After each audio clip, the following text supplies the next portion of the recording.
I was going to start the evening talking about choice, but I'm actually going to start the evening talking about love. Because in my 30 years of working with my own health, it's not really about supplements, and it's not really about food choices. It's not really about exercise routine. What it really boils down to, what really creates health in these bodies, is how well we love ourselves. Because the exercise routine is just an act of self-care, which is an act of self-love. Making the food choices that I'm going to talk about tonight, that are going to make you have to work a little harder and pay a little bit more money, is really about an act of self-love and self-care.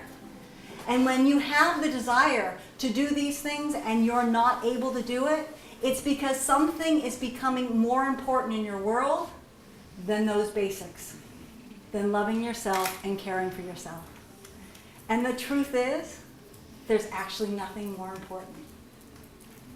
Because as you increase your ability to self-care and self-love, you increase your ability to care and love, right?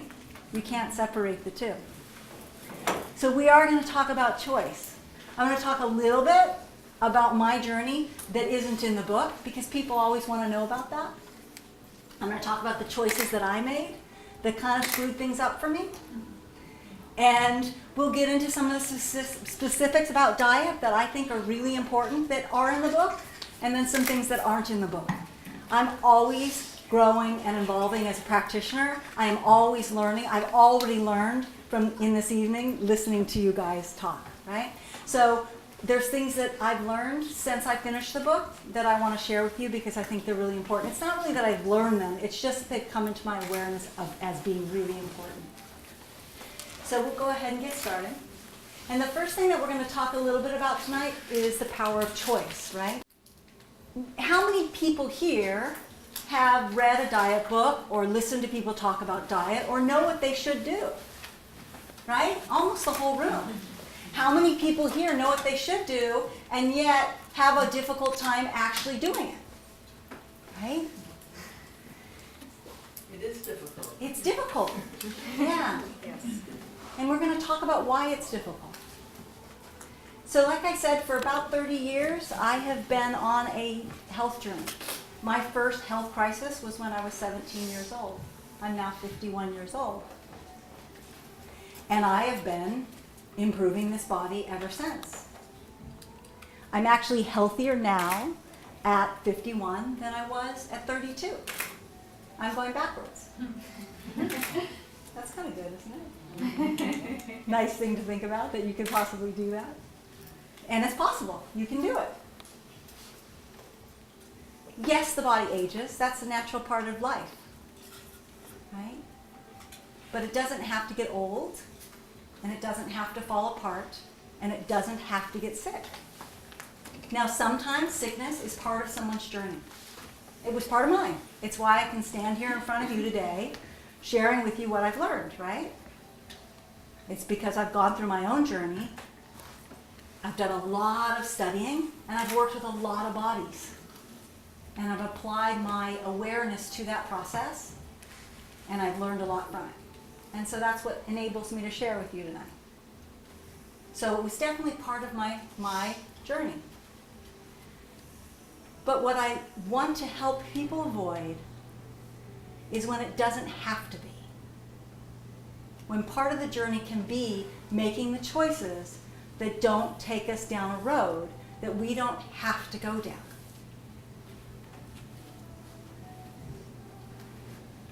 I like this quote.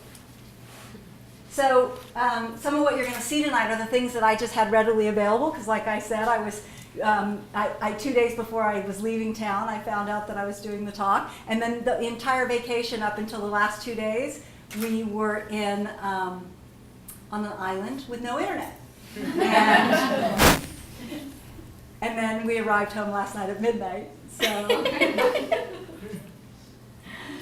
So choice. We literally are made up of the choices that we have made in our life. Right? Choice does not mean blame. Because a lot of times we make choices because we just don't know any differently. You're going to hear about some of the choices that I've made that weren't smart. You know, it's a little embarrassing when if I talk about the black mold on the ceiling that I got the big ladder out and the bleach and sprayed it on and wiped that mold off that ceiling because I knew it wasn't being very healthy for me to be living under that mold. Did I wear any protection whatsoever while I did that process? Absolutely not. Was I breathing in lots of black mold? Absolutely. Was I making my health problem worse? Absolutely. Was there anything smart about that? Nope. And I did it anyway, right? Good intentions, lack of education.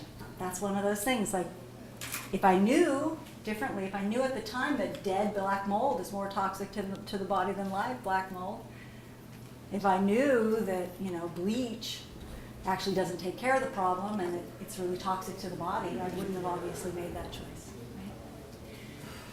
So what influences the choices we make? The knowledge we have. I just told you an instance where I didn't have very good information and I made some bad choices, right? The knowledge that we don't have. Our immediate emotional needs, right? Well, you know, I really shouldn't have that cookie, but I've had a tough day at work and I really want that cookie. So I'm going to have that cookie, right? Or that glass of wine at night to relax. And I'm not saying there's anything wrong with any of these things. There's probably more of a problem for health when we're in conflict with the choice we're making than what the actual choice is. There's a beautiful book that I want to mention because I'm going to talk about, you know, things that I recommend that you don't do. But what I really want to stress, it's a book by Anita Moorjani. It's called Dying to Be Me. It's a beautiful story where she goes through a death process because of stage 4 cancer. And in that process, she experiences some beings in her coma stage and comes back with a new understanding that helps her to become cancer-free within 2 weeks. And she is out lecturing and well to this day. And one of the most important things in that book for me was she talked about become afraid of everything. Afraid of food, afraid of chemicals, afraid of travel, afraid of this, because she was convinced they were all going to make her sick. That fear would probably play a bigger role in her development of her disease than the substances ever would have, right? So I want you to understand that the information I'm giving you, I'm not giving it to you to create fear, although some of it can sound kind of scary. I'm giving it to you so you have the knowledge base for the choices. So for me, I talk about it in the book, so I'm not going to spend too much time on it tonight, but I was eating 1 meal a day. And I was eating 1 meal a day. I was a model, and I was kind of a successful, I called myself a working girl. I had a successful career. I worked as much as I wanted to work. I wasn't a famous model, but I spent 10 years, and that's what I did. And so I ate 1 meal a day. I didn't do that to be thin. I did that because I had a digestive issue. And that digestive issue included a lot of constipation and a lot of pain when I actually went to the bathroom, like excruciating. I called them stomach attacks.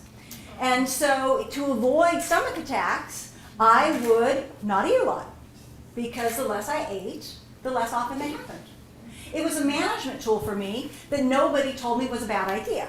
Right? So when I took my first nutrition class, even though I'd gone to doctors and they had said things to me like, oh, your blood levels are really low, do you have an eating disorder? And I said, no. They never asked me what I ate or why I ate it. Nobody asked. They either accused, or I went to one doctor and she said, oh, well, you don't have hypoglycemia, but you're having hypoglycemic attacks. Because there were times when I would be lying in bed and I was unable to move, and I'm like 20-something years old. So I'm calling my sister who lives next door saying, please, can you bring me food? And so we went to the doctor to see if I had hypoglycemia, and she says, no, you don't have hypoglycemia. I didn't know what that was, but that's what she was looking for. You don't have hypoglycemia, you're having hypoglycemic attacks. Oh, okay, great. She didn't tell me to eat. And I know she didn't, because if she had, I would have. How do I know? Because when I took my first nutrition class, when I decided to leave the film industry that was trying to kill me, and working behind the scenes, and go into health, I had to go back to school, and I took my first nutrition class, and you sat there and you put in what you're eating, and it came up that I was eating enough calories a day to starve to death. Oh. That's a problem. From that day on, I ate 3 meals a day, right? It was a knowledge issue for me. I didn't know it was a problem. I was managing symptoms. It was also easier, because if I ate breakfast and I was hungry for lunch, and then I had to pay attention to that, and so I just wouldn't eat till dinner, right? So another thing that really affects the choices we make, and then we're going to talk more about this later, is our old emotional survival programming that was usually laid in place when we were a child. And very often we don't even know it's there. This piece played a huge part in my health journey. It was the piece that I was missing that was enabling me to move from being a sick person to being a well person. And I'll talk more about that as we go. So nothing impacts your health more than the choices you make every day, right? How do I know this? In my clinic, the system that I use to talk to your body, my whole practice is based on stress. It's about getting a body out of a distressed state. Distress is prolonged stress that goes on and on. Our bodies are designed to respond to something that's going on, right? That's a stress response. And then it's designed to modulate itself back down. Well, in our society, stressors we're not getting to express them. We're at work, someone yells at us, we got to buckle it down, right? We're not getting to move the chemicals and the hormones out of our system, and they're actually staying in our system, and we're getting stuck in this stress state. We're going to talk more about stress as we go along, but that's being stuck in stress is a state of distress, and distress causes disease, straight up. It's one of the things that causes disease, okay? A major factor for distress in the body is this old emotional programming. We're stuck in old survival programming from our childhood that are still running today and still trying to resolve themselves.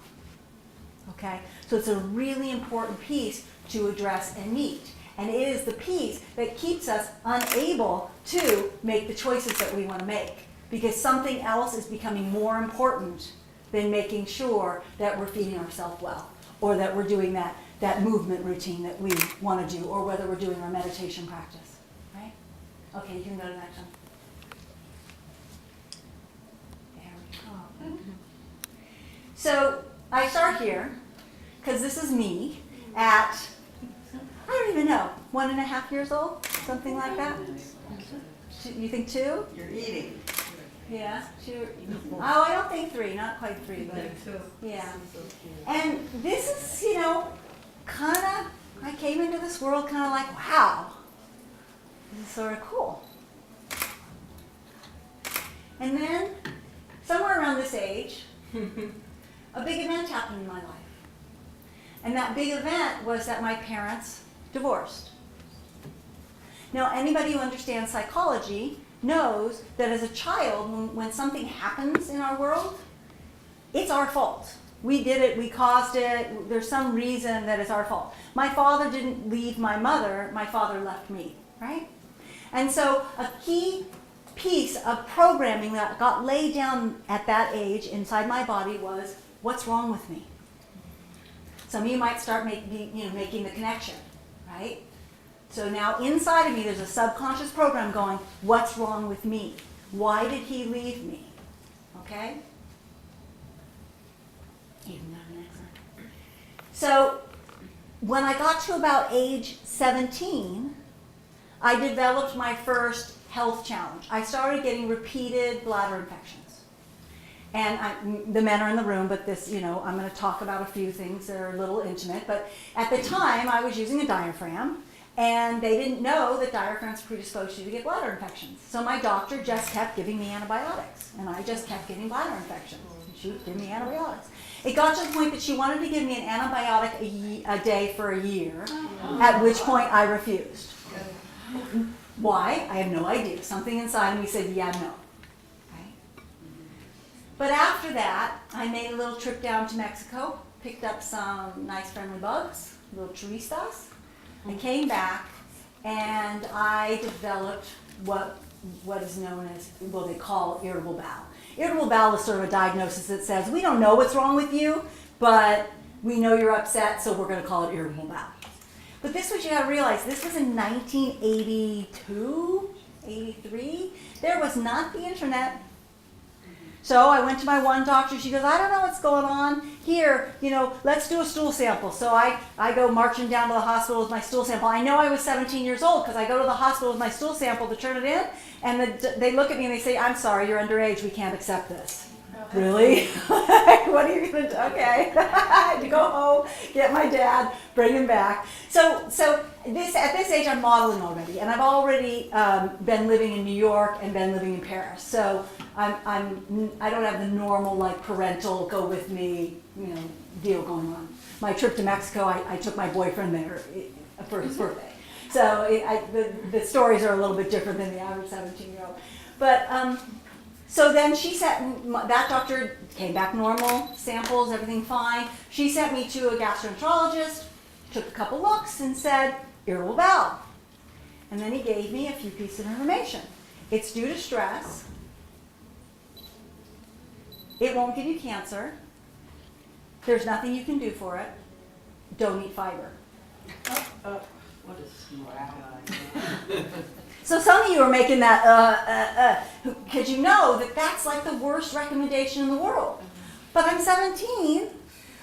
There's not internet. I can't go, there aren't even books on the subject really. I mean, maybe if I went to UCLA, I could have found something, but there's not really information out there. So I went home, and I'm a good girl. So being a good girl, I started to follow my doctor's advice. So, Oh my God. we're starting to look at my picture. These are my picture. These are my choices, right? So the repeated antibiotics, then combined with my doctor's advice. No fiber, right? So when you take fiber out of your diet, what are you taking out of your diet? You're taking out whole grains. You're taking out raw vegetables. You're taking out lightly cooked vegetables, right? Everything but meat or eggs. Right. Well, then I decided this is one of those choice moments that, because of constipation, I heard, meat sitting in there wasn't very good for you, right? So I decided to become a vegetarian. Well, if you're a vegetarian that doesn't eat vegetables, what are you? I called me, it's basically a carbitarian, right? I lived on pasta. I loved, what's the bakery? Sourdough, white sourdough bread, right? I did do a little bit of Parmesan cheese. I do remember that. So now, you combine all of this with what's wrong with me, and the doctor's saying to me, hey, there's something wrong with you? The doctor's saying to me, you just have to live with this? It makes sense, right? Because, of course, because there's just something wrong with me. So I just have to live with it. And so that's what I did. I literally just went about my life living with it. Most of the time, the stomach attacks only happened periodically. But as in the book I do mention, there was one time literally, I'm in a ball gown at a function in New York, and one came on, I'm doubled over, some nice person gave me his limousine, I'm doubled over in my ball gown, in the bathroom. It was not pretty, right? So in my 20s, I became the national spokesperson for milk. I was on TV for 5 years, riding across your TV screen, holding that glass of milk. Milk does a body good. That was the first intolerance, the first food reaction that I knew I had was dairy. And here I am, the national spokesperson for milk. So now, life goes on. And I've already got this low nutrition level. Now, have I said yet that nutrition is what these bodies are made from? Have I said that everything that happens in this body happens because of nutrition? You cannot exist in a state of health with the nutrition status that I had. Right? Now, you have to remember, I grew up in the 60s, so I grew up on margarine. white bread. Well, yeah. No, I think we got brown bread, but you know what it was? It was white bread that was colored brown, right? You know that we didn't have a lot of money, so we got the Bonds brand. We couldn't even really afford the the Wonder brand. We got the Bonds. Bologna was my favorite. I made myself a bologna sandwich every day of my life from age 7 on. And then the other sandwich I did do sometimes with peanut butter and jelly, and I used to take the hydrogenated oil chips and crunch them up and put them on the sandwich. Yeah. I made fried bologna for breakfast. My mom was at 28 years old, a single mom of 3, going to school and working and trying to have a private life. So we did a lot of self-care, and so that's what I chose to eat. So we're at that phase, right, where I'm managing to live with these input that I've gotten. What's wrong with me with the too many antibiotics, creating the gut problem, and the low fiber and carbitarian diet. And I buy myself a really cute 1963 convertible. Right? And the problem with this car was, when I lived in LA, it was fine. But when I went away to medical school, I moved to Santa Cruz, where it rained a lot. And so I had to put the roof up, right? Well, the problem is that it had a leaky gas tank. And I didn't really realize that in LA because I had the roof down all the time. So I spent the next 4 to 6 months breathing in gas fumes. So why is this a problem? They're xenoestrogens that completely messed up my ovaries, and I developed endometriosis and all kinds of health issues. And then to top it off, so I've got this low nutrition, I've got these gas fumes in my system. I was living in a place that flooded and got black mold. And I continued to stay there because I was only in LA 2 days a week while I went to school. So I would drive down, go to school, work. I was at the time doing a shiatsu massage, work at massage at night, get home late, go to sleep, get up and leave. And I would wake up in the mornings, and that's where my neurological stuff started, where I was wheezing and my limbs were tingling. And that was all from the black mold. So by the time I was 32, my health had completely crashed. And I became sort of serial sick. So when I moved to Florida for a while to take care of a clinic there, every day I had new patients. Every patient was a new patient because it was an established clinic, and the head of the clinic was giving birth. So I was taking care of the clinic, and literally every person I'd be like, "Oh my goodness, I know, I've had that." And at the end of the day, I was like, "Oh my gosh, if they get together, they're gonna think I'm a liar."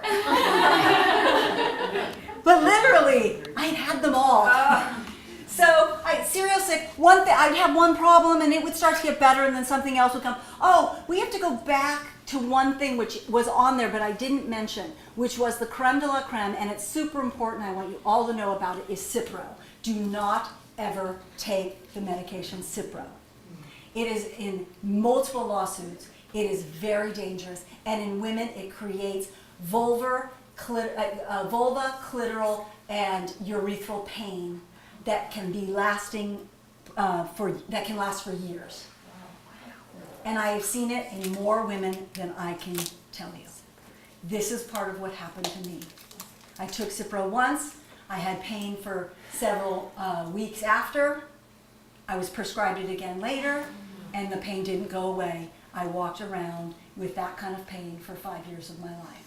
What did you say? Please, no, I did not. How do you spell it? I'm sorry. Cipro, C-I-P-R-O. Please do not take it. What was it?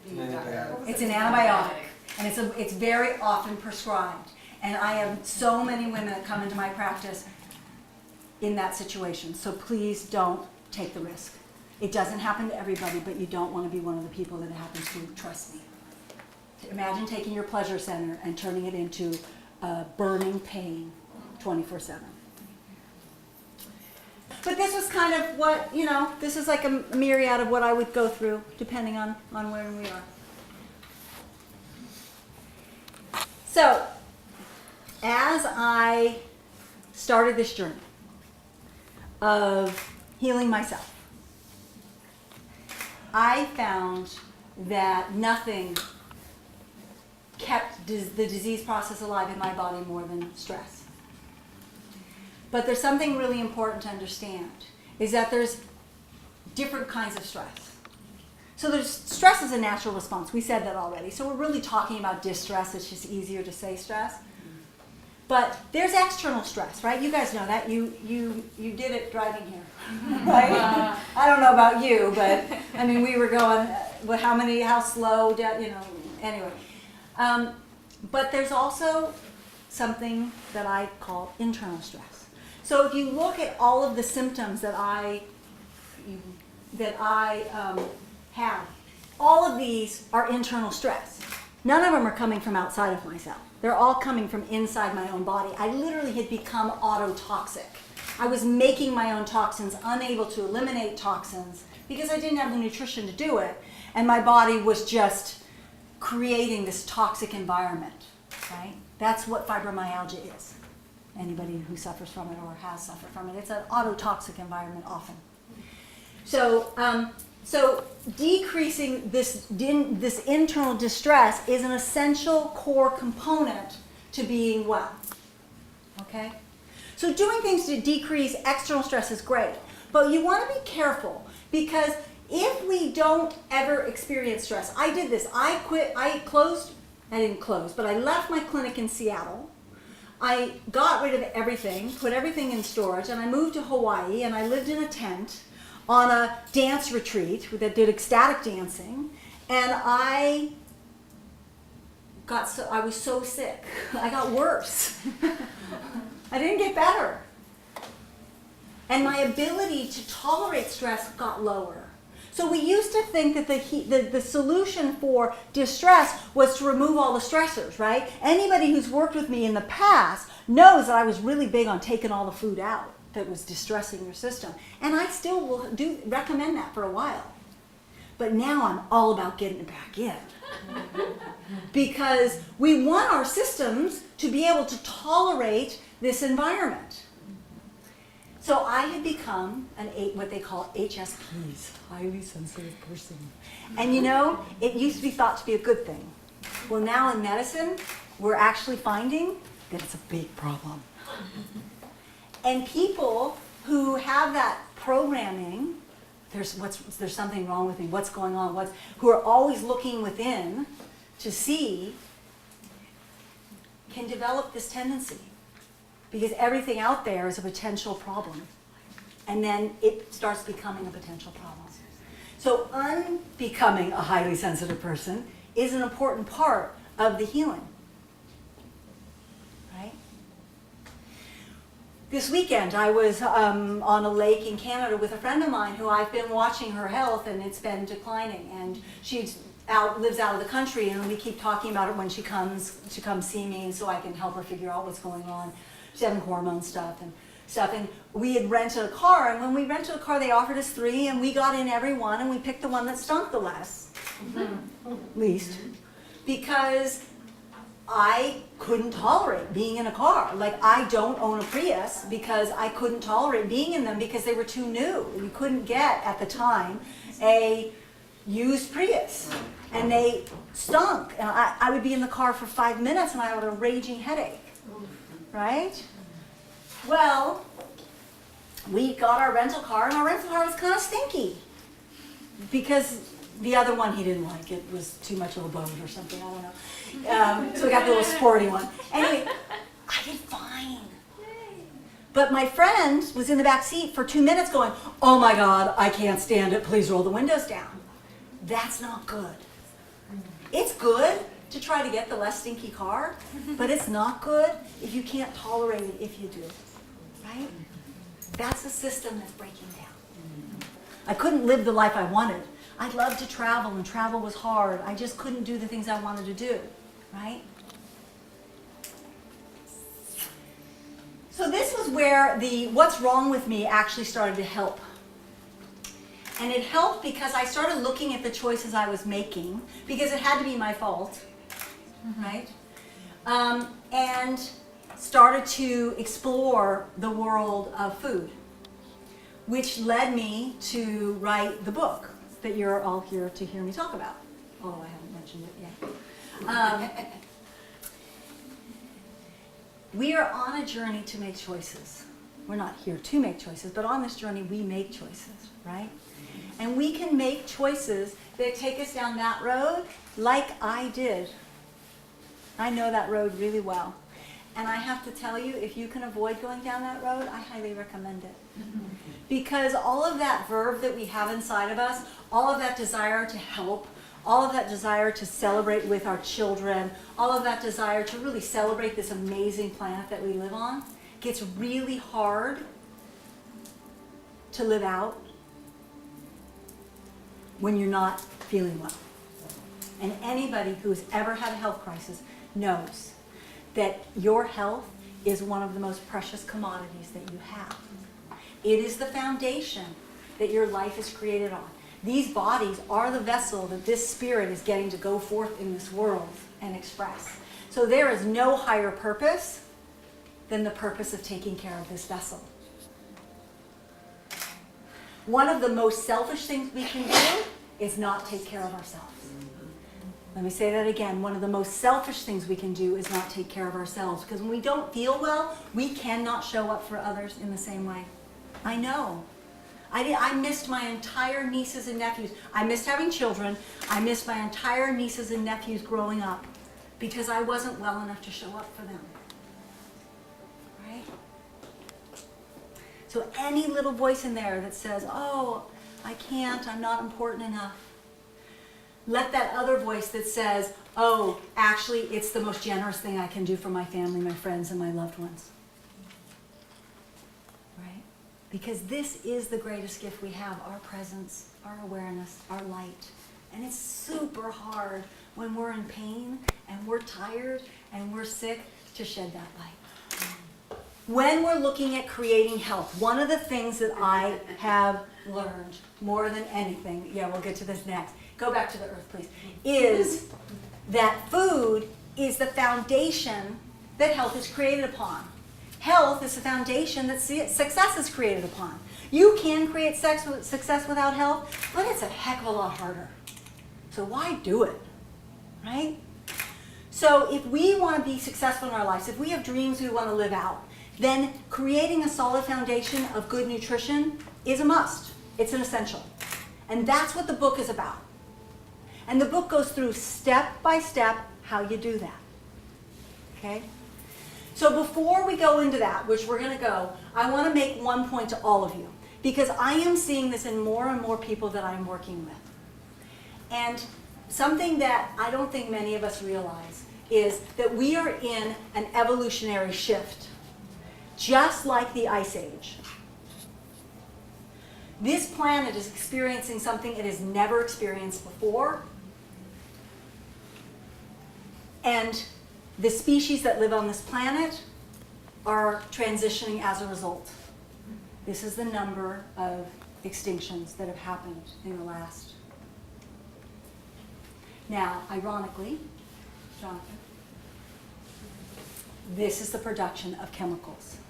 So in the last 60 years, these bodies are experiencing something that has never been experienced by the human species ever. It's called chemicals. They're synthetic substances that are primarily made out of oil that we are being exposed to in massive amounts. 95,000 of them in production in mass amounts in the United States. And it is predicted by 2050, it's going to be here. Okay? So what does this mean? This means that what's happening right now is natural selection, right? So those genetic structures that can do well in this environment are the ones that are going to survive and reproduce. And those genetic structures that don't do well are not going to be able to. I know I'm one of the ones that isn't so hot in this environment, right?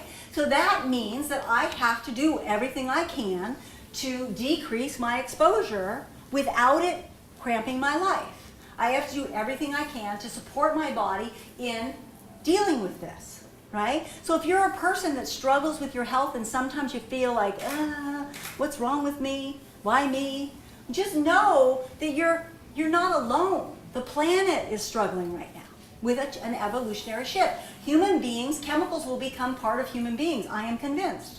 because they're everywhere. They're in our food. Our soil's loaded with plastics, right? All of those are going to get into these bodies, and these bodies are going to do what they do with them. Some bodies will survive better than others, right? So that's the chemical increase. That's diabetes increase. Next one. That's the chemical increase. That's weight gain. Now, Jonathan's a perfect example of this, because when I met him, he was about 25 pounds heavier. I won't tell you the embarrassing thing I did just to save time, but it had something to do with telling him he was fat. Don't recommend it, ladies, although he was great at it. But when we identified a couple food intolerances he had, and we cleaned up his dietary food sources, he dropped 25 pounds. He was working out of the house then, so he was able to control his diet. As soon as he started eating the exact same food choices, but out at restaurants, he started putting weight back on. These chemicals make you gain weight. They're xenoestrogens. Estrogens make you plump up. Have you ever seen these, little boys and people that look like they have breast tissue? That is breast tissue. And that's coming from all the, plastic water bottles and all the xenoestrogen exposure that's happening. Go ahead. So, choice. We're back to choice, right? We don't really know. We kind of do. But we'll pretend that we don't know what all these chemicals are doing to us. Right? We really do know. But sometimes it's convenient to pretend that we don't. But we do know what this does for us. Good, nutritious food. It doesn't have to be all vegetables, but food that is in its natural state, free of chemicals. So somebody was saying, they want to know about nutrition. My number one nutrition advice to all of you is eat whatever you want that's in its natural state and free of chemicals. That's it. Eat the diet you like. You want to eat meat, but make sure your animal wasn't tortured. Right? You want to eat grain, great, eat grain, but make sure it's in a form that you can digest. Make sure that it's fermented and sprouted and all those good things that use up the gluten and use up the phytic acid that hinder digestion and create inflammation and create bloat. All of this is covered in the book. So in the book, I go through each category of food, and I go through the book, skip the chemically ridden altered product, or crap, goes through each category of what grain looks like in its crap form and then what grain looks like in its whole food form and where you can find it, right? So straight up. So eat what you like to eat, because guess what? That's what you're going to do anyway. But if what you think you like is this, then you and I probably need to do some work with some of your old emotional programming.